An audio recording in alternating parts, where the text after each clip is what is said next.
ঘটনা এক। একদিন রাতে আমি আমার মায়ের সাথে শুয়েছিলাম। হঠাৎ রাত 2টার সময় আমার আম্মু ফিল করে তার আঙ্গুল ধরে কেউ টান দিল। আমার আম্মু মনে করে কোনো পোকা হয়তো। পরদিন রাতে আমার আম্মু সব দরজা জানলা বন্ধ করে, কিন্তু একটি খোলা রাখে বাতাস আসার জন্য।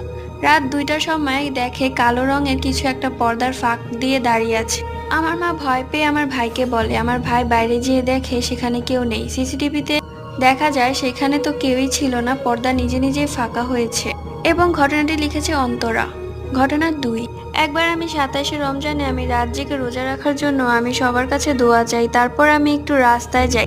আবার আমাদের বাড়ির উঠানে একটা বড় নিম গাছ আছে। আমি দেখলাম রাস্তায় একটা রিক্সা দাঁড়িয়ে আছে। সেই রিক্সায় কেউ বসে পা দুলাচ্ছে। পা দুটো কালো অন্ধকারে ভালো দেখাচ্ছে না। একটু অবাক হলাম, কারণ আমাদের এখানে কারো রিক্সা নাই।